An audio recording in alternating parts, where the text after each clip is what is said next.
The Emperor's mercy comes in many forms, but in the trenches of his domain, it arrives most often through the barrel of a lasgun or the edge of a combat blade. Yet for those whose suffering has not yet earned them the release of death, there exists another kind of mercy.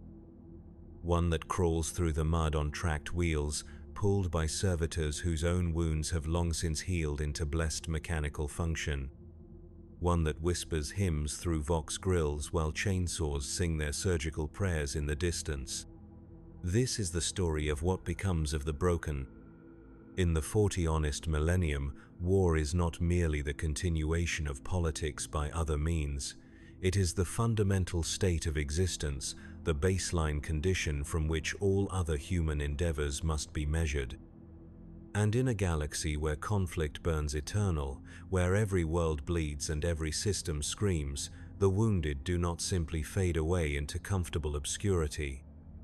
They become another resource to be managed, another variable in the grand equations of survival that govern every aspect of Imperial life.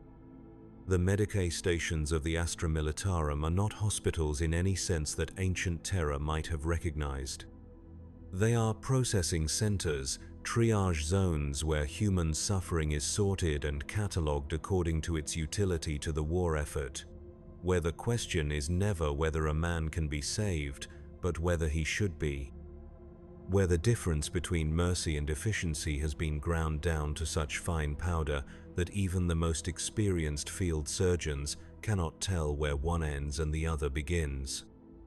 Today, we follow one such wounded soul through this machinery of calculated compassion. His name is Jorik Vess, though by the time his journey ends, that name will matter far less than the imperial classification stamped across his medical data slate. His story begins where so many others do, in the churned earth and chemical rain of a contested world, where the line between the living and the dead shifts with every artillery barrage. The planet is Mordian 7th, a forge world whose sacred manufactorums have been defiled by the green tide of orcs.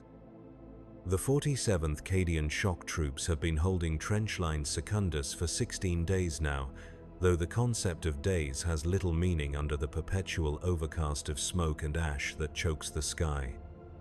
Time moves differently in the trenches. It crawls during the long watches between enemy assaults, when every shadow might conceal a commando and every strange sound could herald another greenskin charge.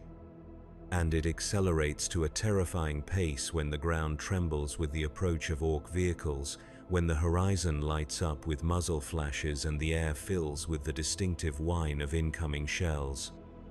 Jorik Vess had been a good soldier. Not exceptional, not heroic in the way that earns commendations and battlefield promotions, but competent and reliable in the manner that keeps units functional and officers satisfied. He had served with the 47th for 3 years, had survived the grinding urban warfare on Vaxhall Prime and the bitter winter campaigns on Icenia. He had learned to sleep standing up, to eat rations that tasted of recycled corpse starch, to kill without hesitation, and to follow orders without question. These skills had kept him alive through dozens of engagements, had earned him the trust of his squad and the grudging respect of his sergeants. But competence is no armor against random chance, and reliability offers no protection from the cosmic indifference of war. The attack comes at dawn, though dawn on Mordian the 7th is merely a slight lightening of the perpetual gloom that passes for daylight. The orc assault is preceded by a barrage from their crude but effective artillery, the distinctive boom of big shooters and the ear-splitting shriek of rocket launchers that sends every guardsman in the trench diving for whatever cover they can find. The Imperial forces had been expecting this.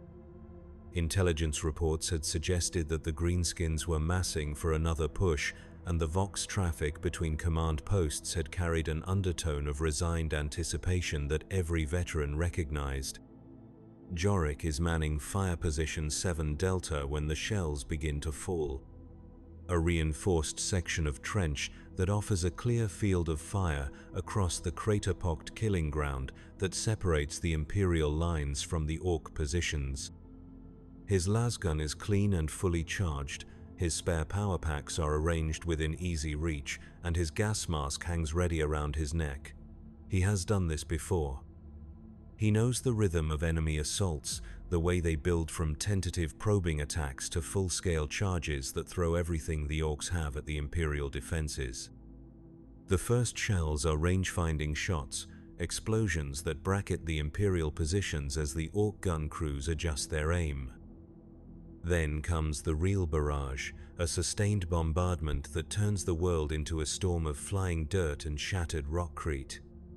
Jorik presses himself against the trench wall and tries to make himself as small as possible, listening to the whistle and crash of incoming ordnance while debris rains down around him. This is the worst part of any assault, the helpless waiting while the enemy tries to kill you with mathematics and high explosives. All a guardsman can do is endure and hope that his position is not selected for special attention. The bombardment lasts for 23 minutes, though it feels like hours. When it finally lifts, the sudden relative quiet is almost as jarring as the noise had been. Through the ringing in his ears, Jorik can hear the sound that every Imperial soldier has learned to dread, the deep, guttural roar of Orc voices raised in their primitive war cries, punctuated by the mechanical growl of their ramshackle vehicles grinding across the battlefield. Contact front. The shout comes from somewhere down the trench line, though in the aftermath of the barrage it is impossible to tell exactly where. Greenskins, lots of them. Jorik rises from his crouch and peers over the rim of his fire position, squinting through the drifting smoke and dust that still hangs in the air. At first he sees nothing but the familiar wasteland of shell craters and scattered debris that stretches between the opposing forces. Then the shapes begin to resolve out of the haze, first dozens, then hundreds of Orc infantry charging across the killing ground, their crude weapons glinting in the sickly light. Behind them, the larger silhouettes of their vehicles lumber forward, spewing black exhaust and sparks from their jury-rigged engines. The Imperial response is immediate and methodical.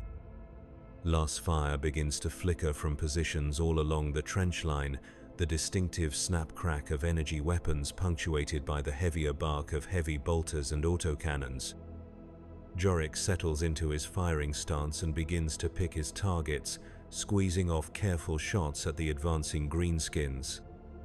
His first shot takes an Orc boy in the chest, the focused energy beam punching through the creature's crude armor and dropping it in a tangle of limbs. His second shot goes wide, lost in the chaos of the charge. His third finds its mark in the shoulder of a massive Orc knob, though the wound barely slows the beast's advance. This is familiar work, the kind of steady, methodical killing that had kept the 47th alive through so many engagements. Jorik falls into the rhythm of it. Acquire target, aim, fire, acquire the next target. Around him, his fellow guardsmen are doing the same, their combined fire-cutting swathes through the Orc charge. The greenskins are taking horrific casualties, but they keep coming anyway, driven by their species' genetic love of violence and their complete inability to comprehend the concept of a tactical withdrawal. The Orc vehicles are the real problem. The infantry charge is meant to pin the Imperial forces in their positions, while the crude but effective tanks and battle wagons close the distance. Jorik can see them now, a motley collection of scrap metal and spite that somehow manages to function despite looking like it should collapse under its own weight. The lead vehicle is a ramshackle construction that might once have been a Rhino transport, though it has been so extensively modified with extra armor plating, weapon mounts, and inexplicable decorative elements that its original function is barely recognizable. The anti-tank teams are already engaging the vehicles, their missile launchers and las cannons reaching out to find weak points in the Orc armor. The lead vehicle staggers under multiple hits, smoke pouring from its engine compartment, but it keeps grinding forward. Its main gun, a massive cannon that appears to have been welded directly to the chassis, swings toward the Imperial lines and fires. Jorik never sees the shell that changes everything. One moment he is lining up another shot at an advancing orc boy, and the next the world explodes around him in a cascade of light and sound and flying debris. The shell hits the trench wall 3 meters to his left, and while the reinforced rockcrete absorbs most of the blast, the shock wave is enough to fling him backward into the opposite wall of the trench. He lands hard, his lasgun flying from his hands to clatter somewhere in the bottom of the position. For a moment he lies still, stunned and disoriented, his ears ringing and his vision blurred. Then the pain hits him, a spreading fire that starts in his left leg and radiates upward through his torso. When he tries to sit up, his left arm refuses to cooperate, hanging uselessly at his side. Blood is running down his face from a scalp wound, and when he looks down at his leg, he can see white bone protruding through the torn fabric of his uniform. The battle continues around him, but Jorik is no longer part of it. He has joined that vast category of Imperial personnel whose primary contribution to the war effort has become their ability to consume medical resources. In the space of a single shell burst, he has transformed from an asset into a liability, from a guardian of the Emperor's realm into another broken component that must be processed by the vast machinery of military medicine. But Jorik Vess does not know this yet. He is still thinking like a soldier, still trying to rejoin the fight. He gropes around in the dirt for his lasgun, ignoring the waves of nausea that wash over him every time he moves. His fingers finally close around the weapon's stock, and he tries to lever himself back into a firing position. The effort sends lightning bolts of agony through his shattered leg, and he collapses back against the trench wall with a strangled cry. That is when he sees the servitor. It approaches through the smoke and chaos with the unhurried pace of something that has long since transcended concerns about personal safety. Once, perhaps, it had been human, though that time is now so distant as to be almost mythical. What remains is a hybrid of flesh and machinery, its lower body replaced by a tracked chassis that allows it to navigate the rough terrain of the battlefield. Its arms have been augmented with medical sensors and basic surgical implements, and its skull houses cogitators that can perform rapid triage assessments according to Departamento Munitorum standards. The servitor's optical sensors focus on Jorik with mechanical precision, and its internal systems begin to process the data they gather. Compound fracture of the left tibia and fibula, probable concussion, lacerations to the scalp and face, possible internal injuries. The assessment takes 2.7 seconds, and the conclusion is automatically transmitted to the nearest Medici station, along with Jorik's service record and genetic profile. Triage category: Amber. Priority: Medium. Prognosis: Uncertain. Guardsman Vess. The servitor speaks, its voice a flat monotone generated by a vox grill where its throat used to be. You have sustained combat injuries. Comply with medical evacuation procedures. The servitor does not wait for a response. It extends a mechanical arm and injects something into Jorik's neck, a cocktail of pain suppressors and stimulants designed to keep wounded soldiers conscious and cooperative during transport. The effect is immediate. The burning agony in his leg fades to a distant ache, and his head clears enough for him to focus on the servitor's instructions. Remain still. Transportation inbound. Through the haze of drugs and shock, Jorik becomes aware of other wounded men being processed along the trench line. Some are walking wounded, guardsmen with minor injuries who can still function with basic medical attention.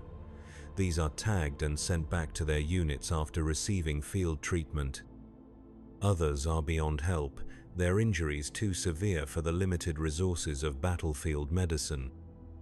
These receive a different kind of attention, a brief ritual of comfort before the Emperor's mercy is administered through more direct means.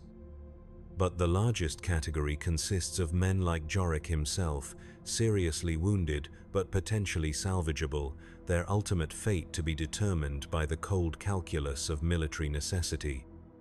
These are loaded onto tracked sleds that emerge from the smoke like mechanical beasts of burden, their cargo bays already partially filled with other casualties. The sleds are not designed for comfort. They are designed for efficiency, for the rapid movement of human cargo from the front lines to the processing centers that lie behind them. Jorik finds himself lifted by mechanical hands and placed on one of these sleds, his body strapped down next to 3 other wounded guardsmen. One of them, a young trooper whose face has been carved open by shrapnel, is weeping quietly. Another lies perfectly still, his breathing so shallow that it might be mistaken for death, if not for the faint misting of his exhalations in the cold air. The third man is unconscious, his uniform soaked with blood from wounds that Jorik cannot identify. The sled begins to move, its tracks grinding against the broken ground as it navigates away from the front lines. Behind them, the battle continues, the sound of weapons fire growing fainter as they put distance between themselves and the killing ground. Ahead lies a different kind of ordeal, one that will test not their courage or their skill at arms, but their ability to endure a system that measures human worth in terms of combat effectiveness and resource allocation. The journey to the Medicae station takes 47 minutes, though time becomes a fluid concept under the influence of the drugs coursing through Jorik's system. The sled follows a route that has been carved through the debris of war, past the burned-out hulks of vehicles and the temporary grave markers that dot the landscape like a grotesque garden. Occasionally they pass other sleds moving in the opposite direction, returning to the front lines to collect fresh loads of casualties. The Emperor's mercy takes many forms, but in the realm of military medicine, it most often manifests as efficiency. The Medicae station that receives Jorik and his fellow wounded is a testament to this principle. A collection of prefabricated structures and field tents that has been organized according to strict protocols developed over 10 millennia of warfare. Every aspect of its operation has been optimized for the rapid processing of human casualties, from the initial triage procedures to the final disposition of those who cannot be returned to active duty. The facility sprawls across what was once a small manufacturing complex, its original buildings repurposed to serve the needs of military medicine. The main triage center occupies a former assembly hall, its high ceiling now hung with harsh lumen strips that cast everything in stark relief. Rows of examination tables stretch across the floor, each one equipped with basic diagnostic equipment and staffed by medical personnel whose efficiency has been honed by months of constant practice. Jorik is unloaded from the sled and placed on a wheeled gurney, his movement through the facility tracked by data tags that record his progress through each stage of the process. His first stop is the automated scanning station, where servitor-operated equipment examines his injuries in detail and updates his medical file with precise measurements and clinical observations. The machines are thorough and impartial, their sensors cataloging every fracture, every laceration, every deviation from baseline human function. The data they generate flows through the facility's cogitator network, where it is analyzed according to algorithms developed by the Departamento Munitorum's medical division. These calculations take into account not just the nature and severity of Jorik's injuries, but also his service record, his psychological profile, his genetic markers, and the current strategic situation of his unit. The result is a comprehensive assessment that will determine every aspect of his treatment going forward. Primary injury assessment complete. Compound fracture requiring surgical intervention. Estimated recovery time, 47 standard days. Probability of return to full combat effectiveness, 34%. Recommended treatment protocol, Priority Amber, Track Secundus. The classification system that governs Imperial military medicine recognizes several distinct categories of wounded personnel. Track Primus is reserved for those with minor injuries who can be rapidly returned to their units with minimal treatment. Track Tertius is for the terminally wounded, those whose injuries are so severe that the most economical response is the administration of final comfort measures. But Track Secundus, where Jorik now finds himself, represents something more complex, a category for those whose ultimate fate hangs in the balance of medical intervention and resource allocation. His gurney is wheeled through a maze of corridors that connect the various sections of the Medici station. He passes the rapid treatment bays where Track Primus casualties receive their care, the sound of bone saws and flesh staplers mixing with the quiet hymns that accompany all Imperial medical procedures. He glimpses the sealed chambers where Track Tertius cases receive their final rites, the soft glow of votive candles visible through reinforced viewing ports. But his destination lies deeper within the complex, in the surgical suites where Track Secundus casualties undergo the procedures that will determine their future utility to the Imperial war machine. These chambers represent the cutting edge of battlefield medicine, equipped with the best equipment and staffed by the most skilled practitioners that military necessity can provide. Here, the Emperor's mercy takes the form of precise incisions and mechanical replacements, of chemical cocktails that blur the line between healing and enhancement. Jorik's surgeon is Medicae Primus Cara Thyssen, a woman whose 40 years of service have given her an almost supernatural ability to assess the potential of damaged human material. Her hands move with practiced efficiency as she reviews his medical data, her augmetic eye scanning through layer after layer of diagnostic information. She has performed thousands of these procedures, has seen every possible permutation of combat injury that the human body can sustain and still retain some hope of functionality. Guardsman Vess, she says, though her attention remains focused on his medical file rather than his face. You have sustained significant trauma to your left leg, along with minor cranial injuries and possible internal bleeding. The standard treatment protocol calls for amputation and prosthetic replacement, followed by a rehabilitation period of approximately 6 weeks.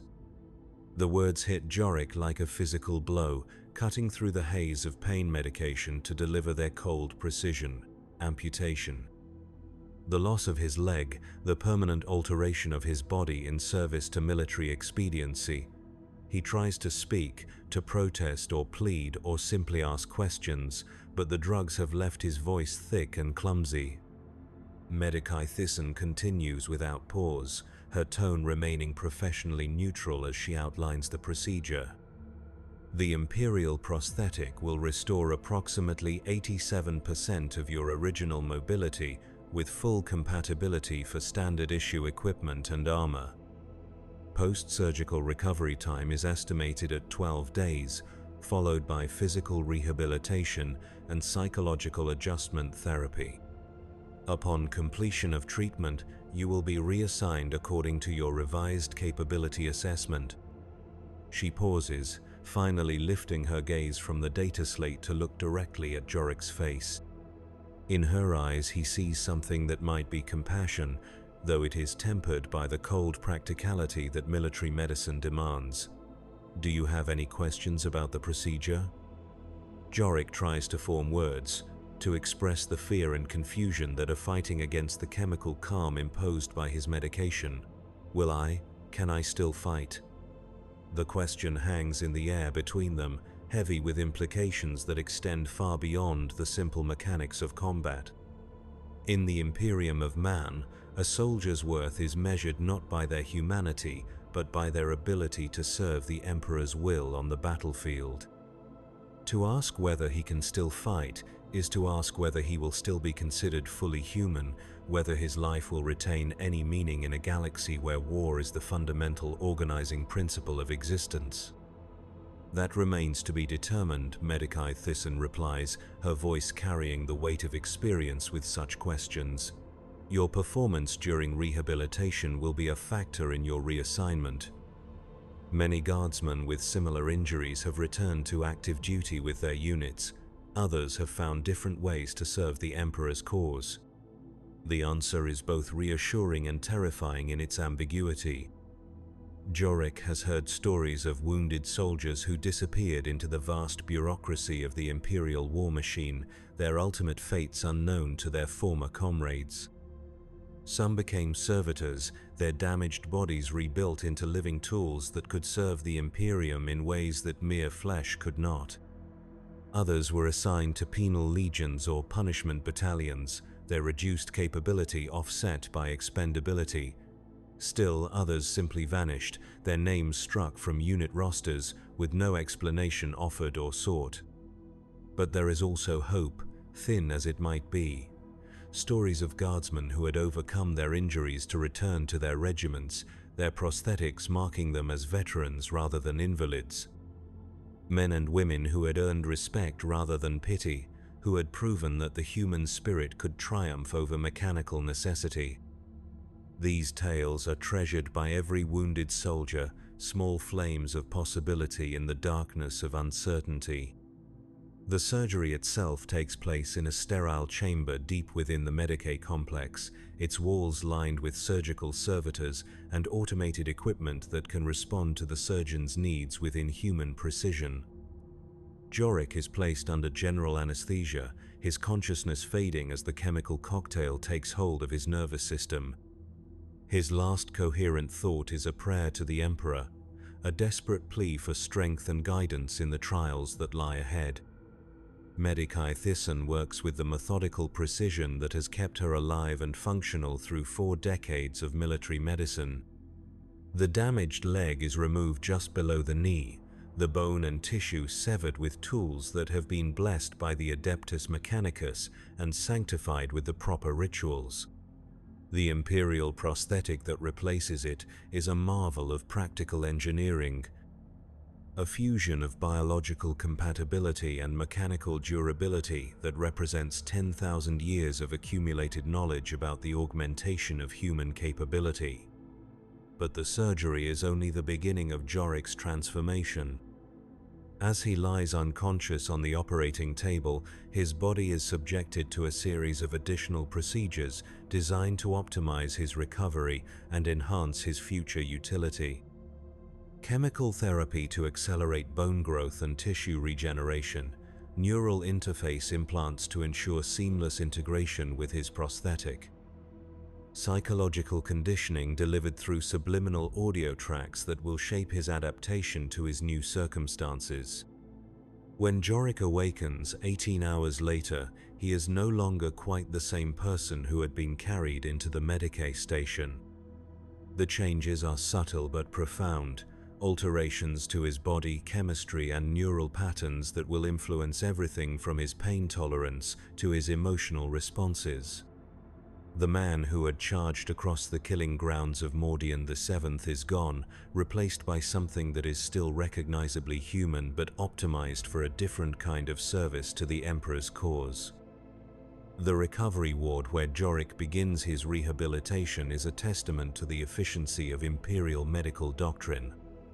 Rows of beds stretch across a cavernous space that was once a factory floor, each one occupied by a guardsman in various stages of recovery from combat injuries. The air hums with the sound of life support equipment and rehabilitation machinery, punctuated by the quiet conversations of patients and the measured footsteps of medical staff. Some of the wounded are recovering from injuries similar to Jorik's own, amputees learning to walk again on mechanical legs, burn victims whose skin has been replaced with synthetic alternatives, soldiers whose damaged organs have been supplemented with artificial equivalents. Others bear the marks of more exotic wounds, the kinds of injuries that can only be inflicted by the alien weapons and supernatural forces that threaten the Imperium. These men and women require specialized treatment, their bodies altered in ways that push the boundaries of human physiology. But all of them share a common experience, the gradual realization that they are being evaluated not just as patients, but as potential resources for future deployment. Every aspect of their recovery is monitored and recorded, from their pain tolerance to their psychological adjustment to their ability to master the operation of their new augmentations. The data flows continuously to assessment cogitators that calculate their revised capability ratings and consider potential reassignment options. Jorik's first attempts to walk with his prosthetic leg are clumsy and painful, despite the advanced design of the Imperial technology. The mechanical limb responds to neural commands transmitted through the interface implants, but the translation from thought to motion requires practice and concentration. Simple tasks that he had performed without conscious effort for his entire adult life now require careful planning and deliberate execution. The rehabilitation specialists who guide his recovery are a mixture of human staff and servitor units. Their approach is calibrated to produce optimal results within the constraints of time and resource allocation. The humans provide encouragement and tactical advice, drawing on their own experience with similar cases to offer practical guidance. The servitors deliver precise measurements and objective assessments, their sensors tracking every aspect of his progress with mechanical impartiality. Range of motion within acceptable parameters. One of the servitor units reports during a typical rehabilitation session. Gait efficiency at 70, 3% of baseline human standard. Recommended continuation of current therapy protocol. The numbers are encouraging, but they cannot capture the psychological challenge of adapting to his new circumstances. Jorik finds himself caught between grief for what he has lost and determination to prove his continued worth to the Imperial cause. The prosthetic leg functions adequately, but it will never feel like a natural part of his body. Every step reminds him of his transformation, of the boundary he has crossed between the whole and the rebuilt. Yet, as the days pass, he begins to discover unexpected advantages to his augmentation. The prosthetic leg is stronger than his original limb, capable of absorbing impacts that would shatter natural bone. Its mechanical systems are immune to fatigue and unaffected by pain, allowing him to continue functioning under conditions that would cripple an unaugmented soldier. Most importantly, its presence marks him as a veteran, a survivor who has paid the price of service and emerged with something to show for his sacrifice. The other patients in the recovery ward become a source of both inspiration and caution. Some adapt to their new circumstances with remarkable resilience, embracing their augmentations as symbols of honor rather than disability. These men and women speak confidently of returning to their units, of proving that they remain valuable assets in the Emperor's armies. Their example provides hope for those still struggling with their own adjustments. But others serve as warnings of what can go wrong during the rehabilitation process. Soldiers who cannot accept their new limitations, who push themselves too hard or too fast in their desperation to return to combat effectiveness. Those whose psychological profiles indicate increasing instability or unreliability under stress. The fortunate among these cases are reassigned to rear echelon duties where their reduced capability is less of a liability. The unfortunate simply disappear from the ward one night, their beds empty and their names removed from the patient roster.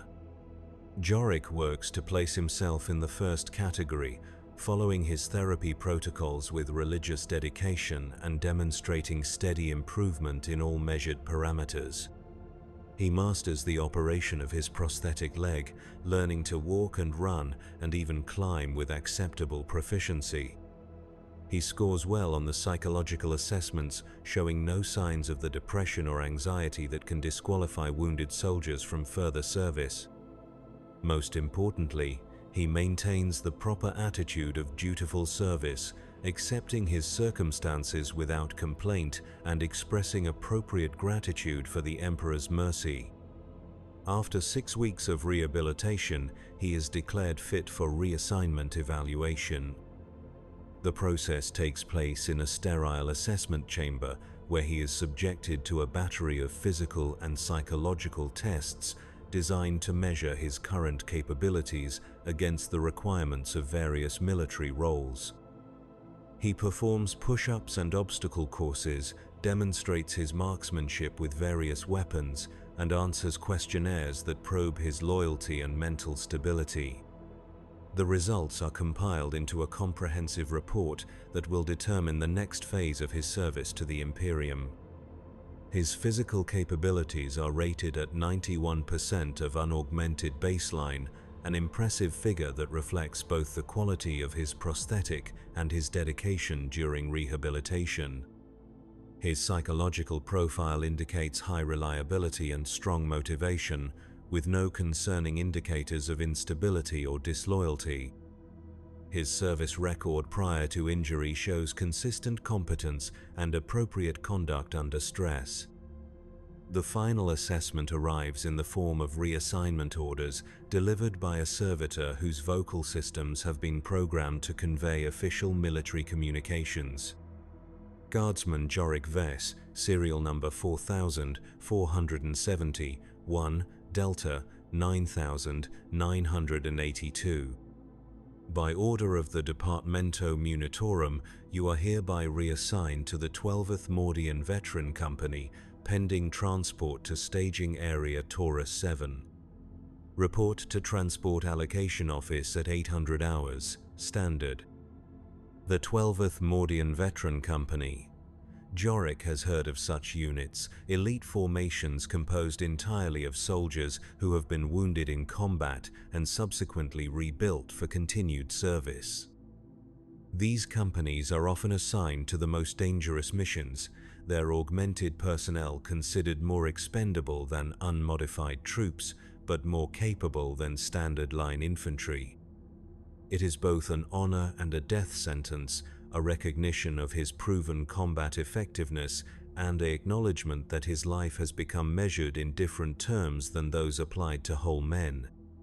He reports to the Transport Allocation Office as ordered, joining a queue of other reassigned personnel waiting for their movement orders. Some are clearly destined for the same veteran companies, their visible augmentations marking them as members of the Brotherhood of the Rebuilt. Others appear unmarked by injury, their reassignments the result of administrative decisions rather than medical necessity. All of them share the resigned patience of soldiers who have learned that the Imperial war machine moves according to its own rhythms and that individual preferences are irrelevant to its operation. The transport vessel that carries them away from Mordian VII is a converted cargo hauler, its holds modified to accommodate human passengers with the same efficiency it once applied to manufactured goods. The accommodations are Spartan but functional, providing each passenger with a narrow bunk and basic life support systems. The journey to their new assignment will take 17 days, 17 days of enforced idleness during which they can contemplate what they have become and what awaits them at their destination. Jorik spends much of the voyage in conversation with his fellow passengers, sharing stories of their injuries and recoveries, comparing the capabilities of their various augmentations. The conversations serve multiple purposes. They help pass the time during the long transit, they provide practical information about adapting to mechanical modifications, and they begin the process of building unit cohesion among soldiers who will soon depend on each other for survival. One of his companions is a former tank crewman named Davek Torn, whose left arm has been replaced with a mechanical equivalent after a penetrating hit from an Orc rocket destroyed his original limb.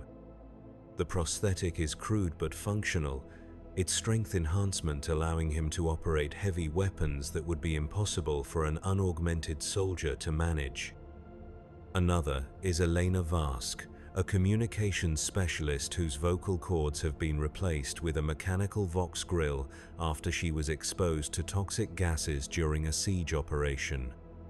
Her voice now carries the distinctive electronic modulation of Imperial communications equipment, but her skills at coordinating fire support have made her invaluable to her new unit. Each of them carries the marks of their transformation, visible proof of the price they have paid for their continued service to the Emperor. But they also carry something else, a shared understanding of what it means to be rebuilt rather than simply healed, to have their humanity measured in terms of mechanical efficiency and combat effectiveness. They are no longer quite the same species as the soldiers they once were, but they are not yet something entirely different either. The staging area where they disembark is a sprawling military complex built around what was once a minor Imperial outpost. Now it serves as a collection point for veteran companies being formed or reformed, a place where damaged soldiers are sorted and organized according to their capabilities and the strategic needs of the sector command. The facility buzzes with activity as administrative personnel process new arrivals, conduct final assessments, and issue equipment to units preparing for deployment. Jorik and his fellow transportees are directed to Processing Center Delta 7, where they join other members of their newly assigned company for final integration procedures. The 12th Mordian Veteran Company currently consists of 83 personnel, though this number fluctuates as wounded veterans are added and casualties are replaced. The company's commander is Captain Mordal Hest, a veteran of 30 years' service whose body bears the marks of a dozen different injuries sustained in conflicts across the sector. Captain Hest addresses the new arrivals in a briefing chamber whose walls are lined with battle honors and memorial plaques commemorating fallen comrades. His voice carries the authority of hard-won experience, and his augmetic eye focuses on each soldier with mechanical precision as he speaks.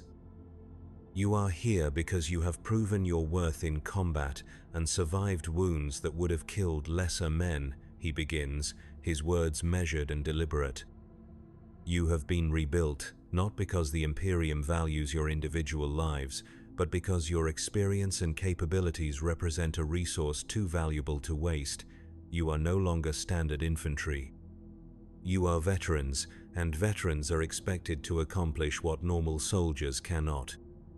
He pauses, allowing his words to sink in before continuing. "Your next assignment will test these capabilities." The 12th Veteran Company is being deployed to Hive World Castellax, where Chaos cultists have seized control of several manufacturing districts. Your mission will be to conduct reconnaissance in force, identify enemy positions and capabilities, and prepare the way for a full-scale assault by regular Imperial forces. The enemy will be well-armed, well-prepared, and utterly committed to their blasphemous cause. Many of you will not return from this mission. The statement is delivered without emotion, a simple statement of fact rather than a threat or warning. In the Imperial military, casualty rates are simply another variable to be factored into operational planning. The lives of individual soldiers matter less than the successful completion of assigned objectives, and veteran companies are expected to accept higher losses in exchange for their enhanced capabilities. Equipment issue begins at 1,400 hours, Captain Hest continues. You will draw standard pattern kit modified for your individual augmentations, along with specialized equipment appropriate to your assigned roles within the company structure. Deployment begins at 600 tomorrow. Emperor protect you all. The equipment issue process reveals the extent to which the Imperial war machine has adapted to the needs of augmented personnel. Standard las rifles have been modified with targeting systems that interface directly with augmetic eyes, allowing for improved accuracy and faster target acquisition. Armor has been reinforced at stress points where mechanical limbs connect to organic tissue, preventing the kinds of catastrophic failures that can occur when prosthetics are subjected to combat loads.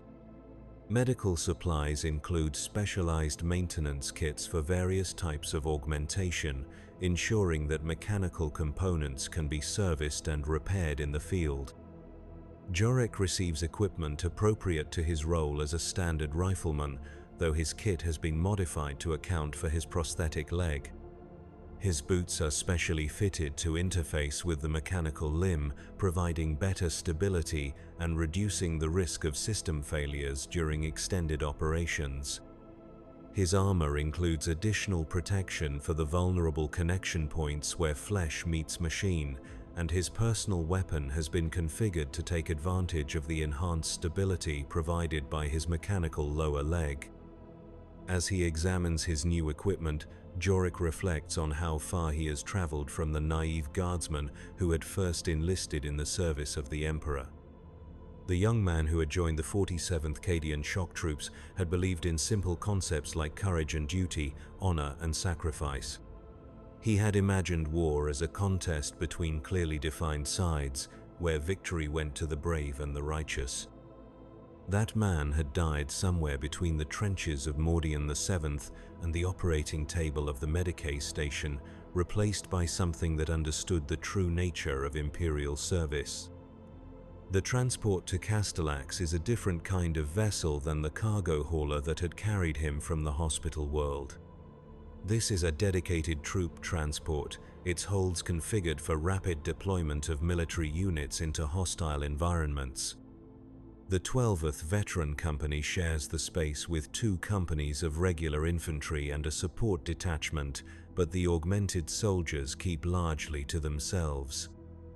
There is an invisible barrier between the rebuilt and the whole, a recognition that they no longer belong to quite the same species as their unmodified comrades. During the 3-day journey, Jorick has time to study the mission briefings and intelligence reports that detail their operational environment. Hive World Castellax is a monument to imperial industrial capacity, its towering spires housing billions of workers who toil in the service of the Emperor's war machine. But something has gone wrong in the lower levels of Hive Tertius, where chaos cultists have been spreading their corruption among the factory workers and menial laborers who form the foundation of the Hive's economy. The reports speak of work stoppages and acts of sabotage, of strange symbols appearing on factory walls and workers disappearing during shift changes. Imperial authorities had initially treated these incidents as routine labor unrest, the kind of periodic disturbances that plague all Hive worlds as social pressures build beyond sustainable levels. But the situation has escalated beyond the capability of local security forces to contain, requiring military intervention to restore proper order. What the briefings do not explain is why a veteran company is needed for what appears to be a straightforward counterinsurgency operation. Standard Imperial doctrine calls for the deployment of regular infantry, supported by local Arbeitsforces in such situations. The fact that augmented personnel are being committed suggests that the intelligence reports may not be telling the complete story, that there are aspects of the situation on Castellax that require capabilities beyond those possessed by normal soldiers. Jorick shares these concerns with his squad mates during their final equipment checks before deployment. The men assigned to his fire team are all veterans of multiple engagements, their bodies bearing the accumulated marks of years of combat service. Sergeant Korvac has lost both legs below the knee, replaced by prosthetics that allow him to move with mechanical precision across difficult terrain. Trooper Hask's right eye has been replaced with an augmetic unit that can see across multiple spectrums, while Trooper Vale's damaged lungs have been supplemented with mechanical breathing apparatus that filters toxins from contaminated air. Something's not right about this operation, Vale observes, his words emerging with the distinctive electronic modulation of his artificial voice box. You don't deploy veteran companies for routine riot suppression. There's something in those lower levels that the administratum doesn't want to put in the official reports. Sergeant Korvac nods, his mechanical legs clicking against the deck plating as he shifts position. Could be Xeno's infiltration. Or maybe the cultists have gotten their hands on some real nasty weapons. Either way, they're sending us in first because they know we can take losses that would break a regular company. The observation hangs in the air between them, a reminder of their changed status within the Imperial hierarchy. They are no longer quite human in the eyes of their commanders, their augmented bodies making them more expendable than soldiers who still possess their original flesh. It is a bitter truth, but one that they have all learned to accept as the price of their continued existence. The deployment itself takes place under cover of darkness, the veteran company dropping via grav chute into the industrial sectors of Hive Tertius, while orbital surveillance tracks their descent. The landing zone is a maze of factory complexes and storage facilities, their towering structures blocking out the artificial sky that caps the Hive's middle levels. The air is thick with industrial pollutants and the distinctive smell of recycled atmosphere, a cocktail of chemicals and human waste that serves as the background odor for all Hive worlds. Jorik's squad lands in Formation Delta 7, a wedge-shaped pattern that allows for mutual fire support while minimizing the risk of friendly fire incidents in the confusing terrain. His prosthetic leg absorbs the impact of landing with mechanical efficiency, its shock-dampening systems distributing the force more evenly than natural bone and muscle could manage. Around him, his squad mates are conducting similar assessments of their own augmented systems, ensuring that their mechanical components have survived the deployment without damage. The first sign that something is seriously wrong comes from Squad Echo, operating 2 kilometers to the east of Jorik's position. Their Vox transmission is garbled and incomplete, the signal breaking up as if the communication systems are being interfered with by some unknown source. What does come through is disturbing, reports of workers moving in coordinated groups despite the supposed breakdown of local authority, of industrial machinery operating without human supervision, of strange sounds echoing through the ventilation systems that carry air throughout the Hive level. Command, this is Echo 6, the transmission crackles through the company communications net. We have visual on suspected cultist activity in Manufacturing Complex 7 Delta. Civilians they're moving wrong, sir. Like they're being controlled by something. Request permission to engage. Captain Hest's response is immediate and decisive. Echo 6, maintain observation. Do not engage unless directly threatened. All squads, advance to phase line Alpha and report contact. But Squad Echo never makes it to phase line Alpha.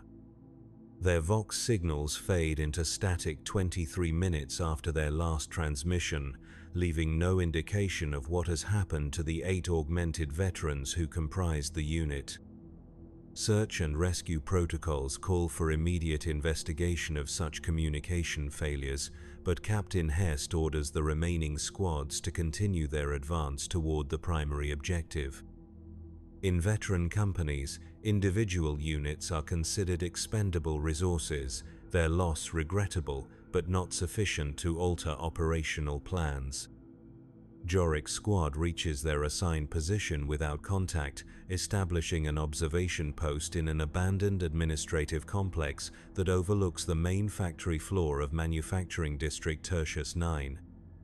Through the grimy windows of their concealment, they can observe the industrial processes that continue despite the supposed breakdown of civilian authority. Massive assembly lines stretch across the factory floor, tended by workers whose movements display an unnatural coordination that suggests external control. The workers themselves appear normal at first glance, dressed in the standard issue coveralls and breathing masks that protect against industrial hazards. But closer observation reveals disturbing details. They move in perfect synchronization, their actions coordinated to a degree that would be impossible for normal human beings. They never speak to each other, never pause for rest breaks, never display the kind of individual variation that characterizes normal human behavior. Most disturbing of all, they continue working despite obvious injuries, some displaying wounds that should have rendered them incapable of continued function. Servitors. Trooper Hask suggests his augmetic eye cycling through different visual spectrums as he studies the scene below. Maybe they're using lobotomized workers to maintain production schedules. But Sergeant Korvac shakes his head, his own enhanced vision systems providing a different assessment. Servitors don't bleed like that. Look at the one by assembly line 7. That's fresh blood seeping through his coveralls, but he's still working like nothing's wrong. Whatever's controlling them, it's not standard Imperial conversion procedures. The observation period stretches for 6 hours, during which the squad documents the activities on the factory floor and reports their findings to company headquarters. The workers never pause, never rest, never display any sign of normal human behavior. When one of them collapses from what appears to be system failure, the others simply work around the body until a maintenance crew arrives to remove it.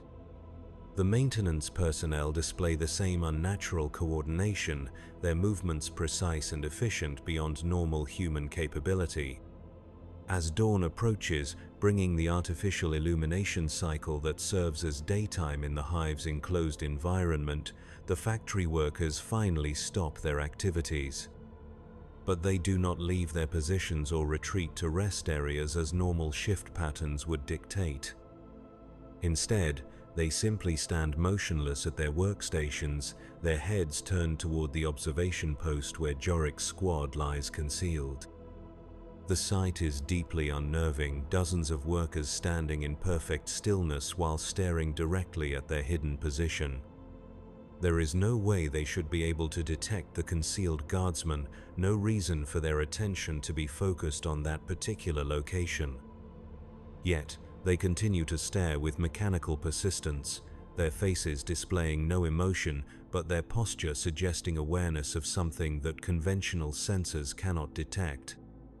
Contact Company Command, Sergeant Korvac orders, his voice tight with suppressed alarm. Tell them we've been compromised and request immediate extraction. But when Trooper Vale attempts to establish communication with headquarters, the Vox system produces only static. The interference that had affected Squad Echo's transmissions has now spread to encompass their position, cutting them off from contact with the rest of the company.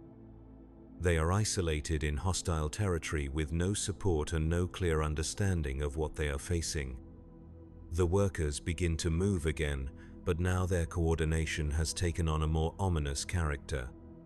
They advance across the factory floor in perfect formation, their movements displaying military precision despite their civilian appearance. Some of them are carrying improvised weapons, tools, and machinery repurposed for combat use. Others appear to be unarmed, but their confident advance suggests that they possess capabilities that are not immediately apparent. Jorik checks his lasgun and verifies the charge level of his power packs, the familiar routine of combat preparation helping to steady his nerves. His augmented leg systems register increased stress levels and automatically adjust their performance parameters to compensate for the demands of potential combat. Around him, his squad mates are conducting similar preparations, their various mechanical systems cycling through diagnostic routines and optimization protocols. The attack, when it comes, is unlike anything in their previous combat experience. The factory workers move within human coordination, advancing through the complex with a tactical awareness that suggests shared consciousness rather than individual decision-making. They seem to know exactly where the Imperial squad is positioned, approaching along routes that avoid the prepared kill zones and overlapping fields of fire that standard defensive doctrine relies upon. The engagement begins when Trooper Vale opens fire on the lead group of workers, his lasgun cutting down 3 of them with precise shots to center mass. But the fallen workers simply get back up, their wounds sealed by some process that defies medical understanding. They continue their advance without any apparent awareness of pain or physical damage, their mechanical persistence unaffected by injuries that would incapacitate normal humans. Targets are not responding to standard weapons fire. Hask reports over the squad's local communication net, recommend switching to maximum power settings and targeting cranial areas. The advice proves partially effective. Last fire directed at the workers' heads produces more decisive results, some of the targets collapsing and remaining down when their brain tissues are disrupted. But others continue functioning even after sustaining what should be fatal cranial wounds, their bodies continuing to advance while their heads hang at impossible angles from destroyed necks. As the engagement continues, Jorik begins to understand that they are not fighting human beings in any meaningful sense. The factory workers have been changed by something that has preserved their physical forms while replacing their consciousness with something else entirely. They are puppets animated by an alien intelligence, their bodies serving as vehicles for a will that exists outside the boundaries of individual human identity. The realization brings a new kind of horror, a recognition that the enemy they face represents a violation of human nature so fundamental that it challenges basic assumptions about identity and consciousness. These are not traitors who have chosen to serve chaos, nor cultists who have been corrupted by blasphemous ideologies. They are something worse, human beings who have been hollowed out and refilled with something that wears their faces while being completely inhuman in its essence. The squad's ammunition begins to run low as the engagement drags on, their careful fire discipline balanced against the need to stop an enemy that seems impossible to permanently disable. The factory workers continue to press their attack with mechanical persistence, their losses replaced by fresh arrivals from deeper within the complex. It becomes clear that the Imperial squad is facing not just the workers from the immediate area, but potentially the entire population of the factory district. Sergeant Korvac makes the decision to withdraw, leading his men through a series of maintenance corridors and service tunnels that allow them to disengage from the immediate threat. But the withdrawal reveals the true scope of what they are facing. The factory workers are not the only ones who have been changed. Throughout the industrial complex, civilian populations are moving with the same unnatural coordination, their individual identities subsumed into something that thinks and acts as a collective entity. The veterans' augmented systems prove advantageous in the running fight that follows their attempted withdrawal. Jorik's prosthetic leg allows him to maintain pace over terrain that would challenge normal human physiology, while his squadmates' various modifications provide capabilities that keep them ahead of their pursuers. But it becomes increasingly clear that they are not escaping so much as being herded, driven along routes that serve the enemy's purposes rather than their own tactical needs. They eventually take refuge in an abandoned shrine complex, a small religious facility that had served the spiritual needs of the factory workers before whatever transformation had overtaken them. The sacred space shows signs of recent violence, its altars overturned and its devotional murals defaced with symbols that hurt the eyes to look upon. But the sanctified ground seems to provide some protection from their pursuers, the transformed workers approaching the shrine's perimeter but refusing to enter the consecrated space. In the relative safety of the shrine, the squad attempts to re-establish communication with their parent unit and assess their tactical situation. But their Vox equipment continues to produce only static, the interference now so complete that even emergency channels cannot penetrate the electronic fog that surrounds them. They are effectively cut off from the outside world, trapped in hostile territory with no support and no prospect of extraction. As they wait in the shrine's main chamber, surrounded by broken icons of the Emperor and defaced prayers for protection, the transformed factory workers begin to gather outside. They do not attempt to breach the consecrated perimeter, but their presence is a constant reminder of the trap that has closed around the Imperial squad. They stand in perfect stillness, their faces turned toward the shrine with the same mechanical attention they had displayed in the factory complex. Hours pass, and the crowd of transformed humans continues to grow. Workers arrive from throughout the industrial district, their movements coordinated by whatever intelligence has claimed them as its instruments. They arrange themselves in precise formations around the shrine, creating patterns that suggest some kind of ritual purpose rather than simple tactical deployment. The sight is deeply unsettling, hundreds of human forms organized according to geometries that seem to follow no earthly logic. Trooper Vale, whose augmented respiratory system allows him to function in the contaminated atmosphere of the hive, volunteers to scout the perimeter and assess potential escape routes. But when he returns from his reconnaissance, his report offers little hope. The transformed workers have established a complete cordon around the shrine, their positions carefully coordinated to eliminate any possibility of undetected movement. More disturbing still, their numbers continue to grow as more factory workers arrive from distant sections of the industrial complex.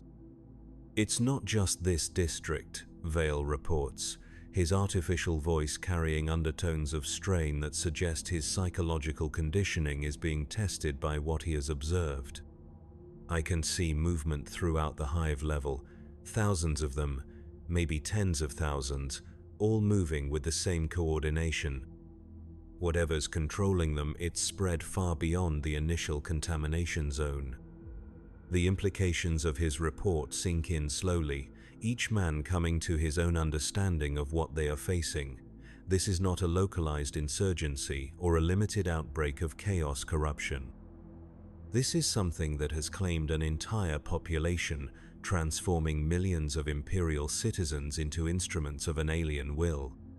The scale of the contamination suggests that conventional military responses will be inadequate, that the situation on Castellax may require the kind of drastic measures that are applied only when a world is considered beyond salvation. Sergeant Korvac attempts to raise company headquarters one more time, adjusting his Vox equipment to broadcast on emergency frequencies that should penetrate even heavy electronic interference. For a moment, static clears and a weak signal emerges from the communications system, but the voice that responds is not Captain Hest or any other member of the 12th Veteran Company. It is something else entirely, a chorus of voices speaking in perfect unison, their words carrying harmonics that no human throat could produce. Welcome, servants of the corpse god. The collective voice speaks through the Vox grill, each word precisely articulated despite the electronic distortion of the transmission. You have served your purpose well. Your presence here was anticipated, your actions calculated into the greater design. Soon you will understand the futility of your resistance, the inevitable nature of your transformation. The transmission cuts off, leaving the squad in silence, broken only by the hum of their equipment and the distant sounds of industrial machinery that continues to operate despite the absence of human supervision. The message's implications are clear. They have not stumbled into an unexpected situation, but have been deliberately maneuvered into position by an intelligence that understands Imperial military doctrine well enough to predict and manipulate their responses. Outside the shrine, the transformed workers begin to move again, but now their formations take on new significance. They are not simply surrounding the building, but arranging themselves according to patterns that suggest ritual purpose rather than military necessity. The geometries they create are painful to observe directly, their angles and proportions somehow wrong in ways that the human eye struggles to process. Looking at them for too long produces headaches and disorientation, as if the patterns themselves are designed to interfere with normal human perception. Trooper Hask, whose augmetic eye can analyze visual input according to multiple spectrums and filtering protocols, attempts to study the formations more closely. But even his mechanical vision systems struggle with the alien geometries. Their processing routines generating error codes and diagnostic warnings as they encounter patterns that violate fundamental assumptions about spatial relationships. When he finally looks away from his scope, blood is seeping from the organic eye that remains, and his augmetic unit is flickering with system failures. "Don't look at them directly," he warns his comrades, his voice tight with pain and confusion. "There's something wrong with the way they're arranged. It's like looking at something that shouldn't exist, something that breaks the rules about how space is supposed to work." The warning comes too late for Trooper Vale, whose curiosity has led him to peer through one of the shrine's windows at the gathering crowd outside. When he turns away from the sight, his face displays an expression of profound disturbance, as if he has seen something that challenges his understanding of reality itself. His artificial breathing apparatus cycles rapidly, its mechanical rhythm suggesting the kind of hyperventilation that accompanies severe psychological shock. "They're not just standing there," he reports, his words emerging in short, clipped phrases punctuated by the wheeze of his artificial lungs. "They're doing something. The patterns they're making, they're having an effect on the space around them. I can see it happening, reality bending and twisting like it's made of something soft."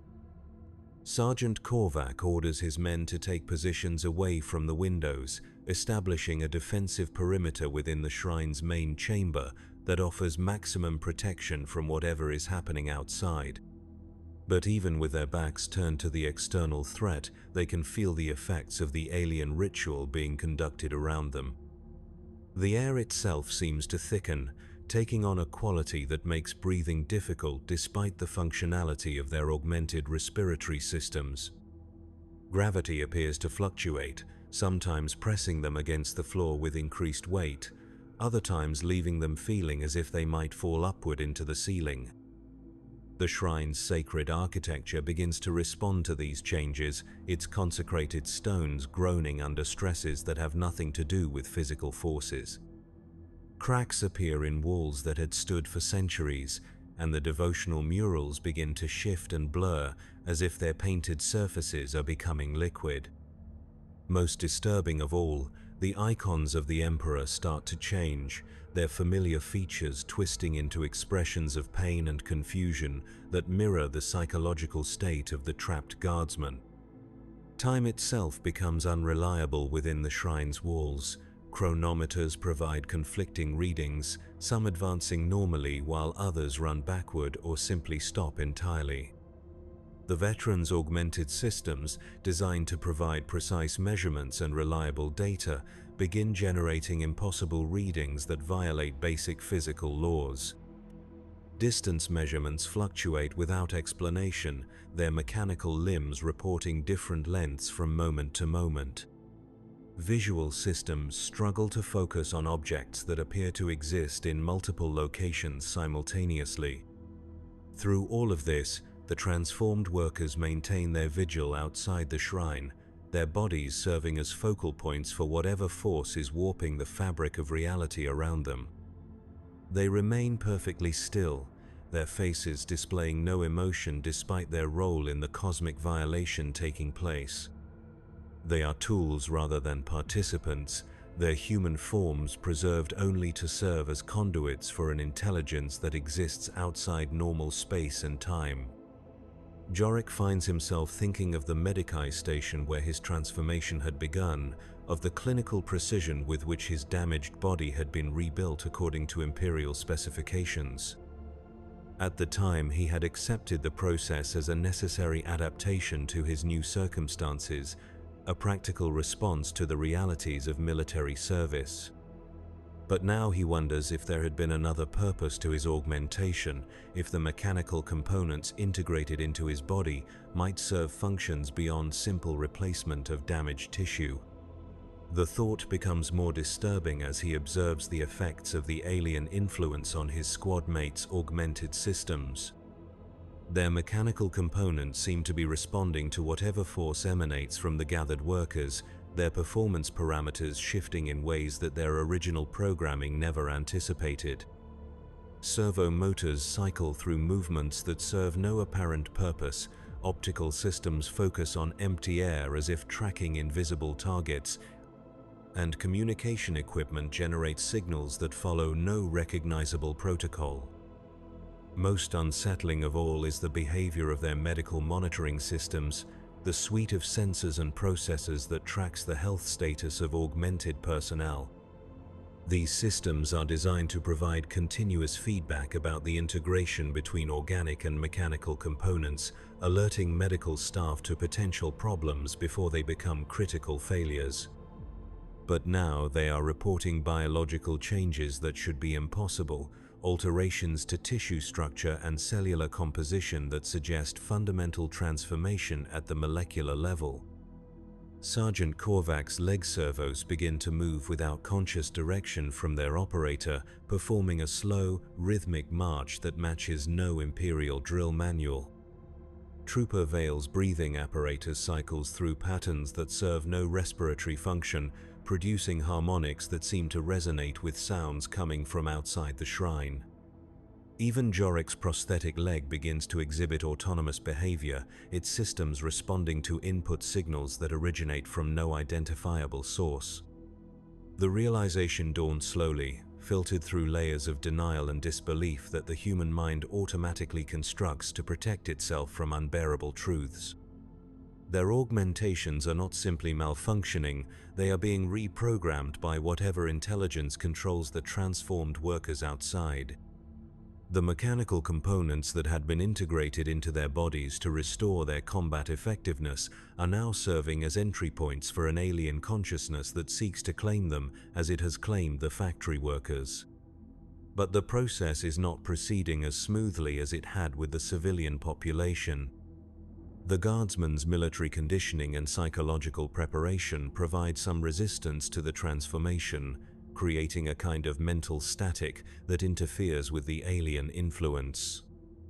Their augmented systems flicker between autonomous operation and conscious control, creating a nightmarish struggle for dominance within their own bodies.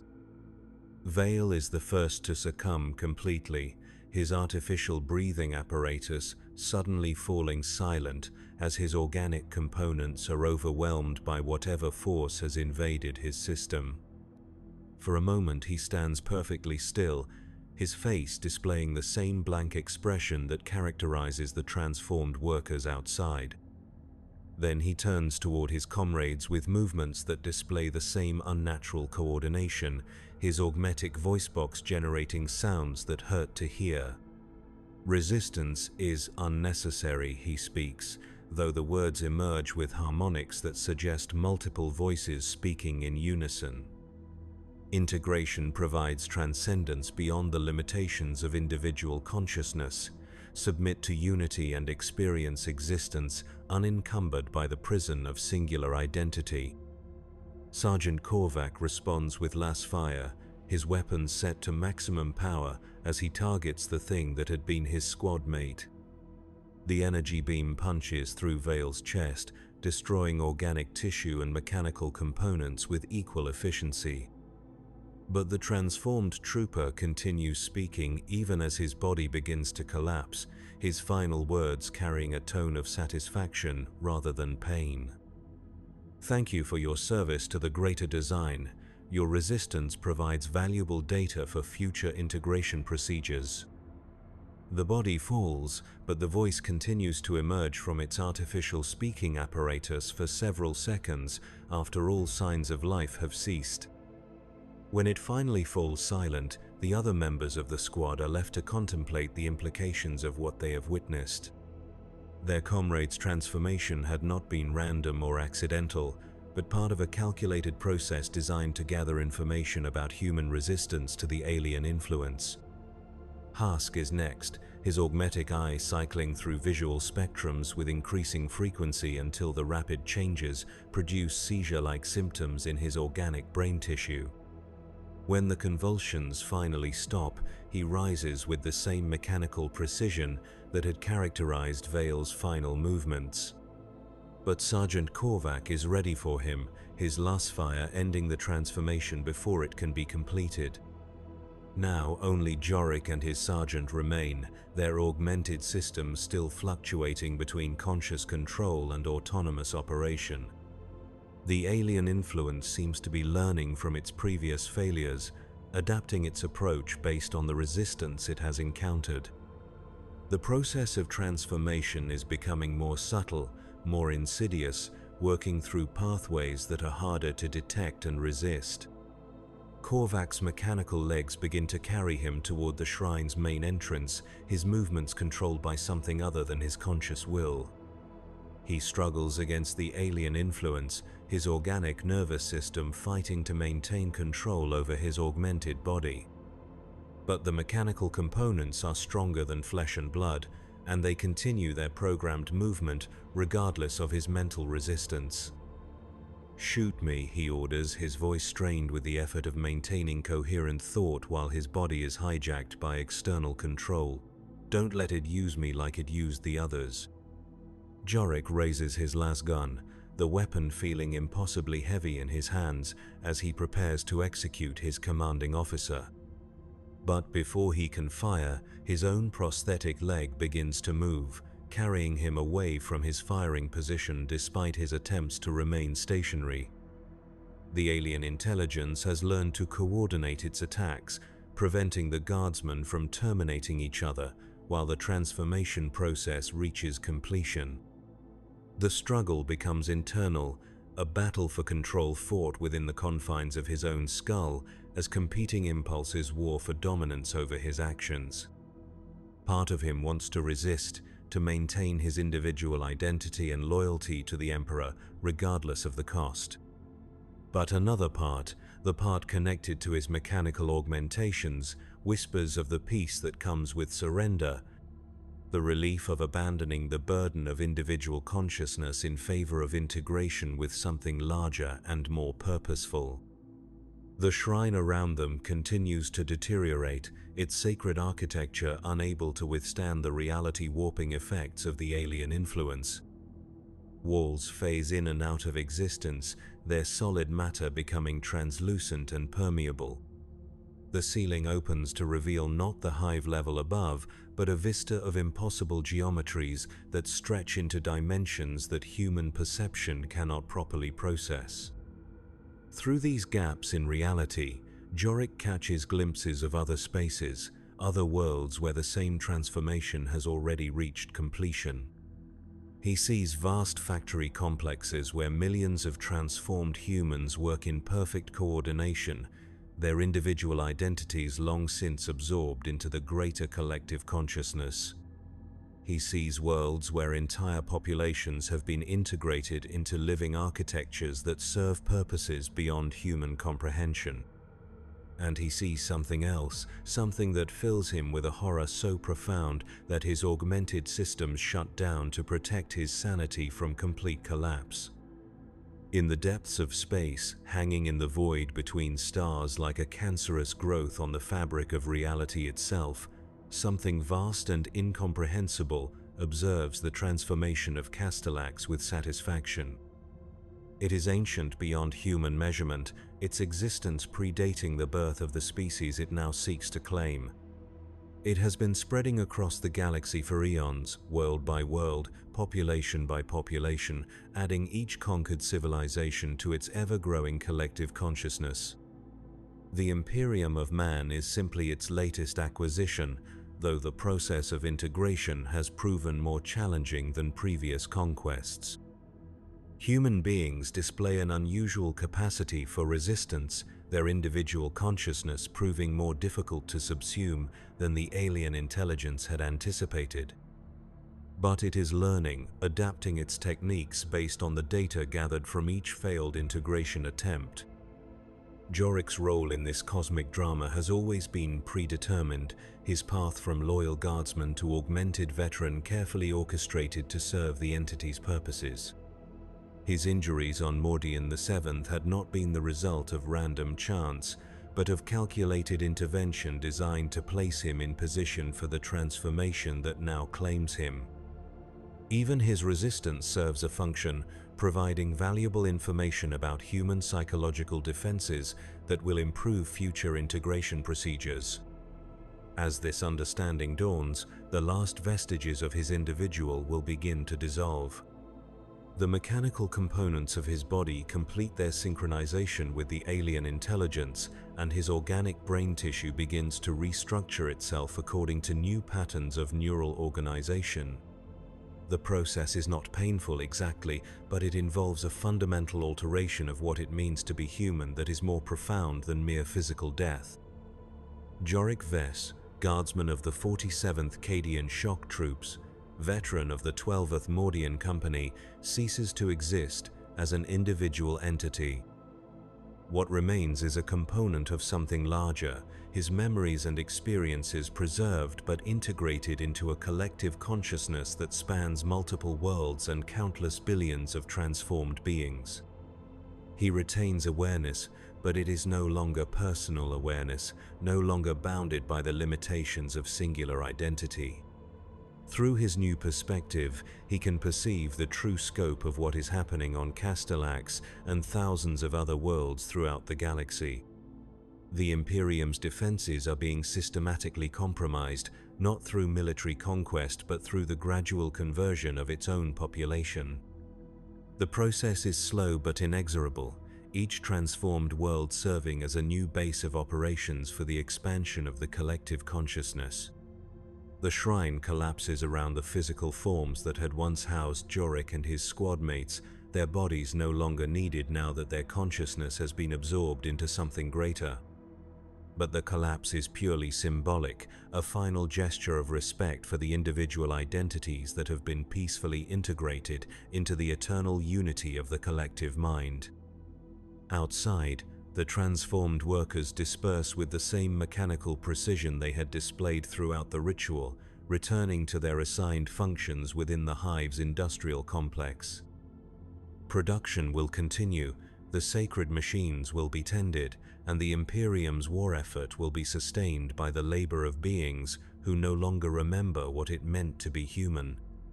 In the depths of space, the ancient intelligence that orchestrates this cosmic transformation pauses in its endless calculations to register the successful integration of 4 more human consciousness patterns.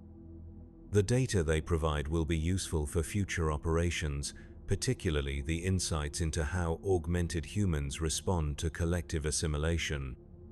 These techniques will be refined and perfected, then applied to other veteran companies, other augmented populations, other concentrations of mechanically enhanced Imperial personnel. The process will continue until every world has been brought into unity, until every human consciousness has been liberated from the prison of individual identity, until the galaxy itself pulses with the rhythm of a single, unified mind. It is not conquest in any sense that the Imperium would recognize, but something far more profound, the transcendence of an entire species beyond the limitations of biological existence. And in the records of the Departamento Munitorum, the 12th Mordian Veteran Company is simply listed as missing in action, their ultimate fate lost among the vast archives of Imperial bureaucracy, where the disappearance of a single unit attracts no particular attention. The machinery of war continues its operation, grinding forward with mechanical persistence, never pausing to question why some of its components occasionally vanish without explanation into the darkness between the stars.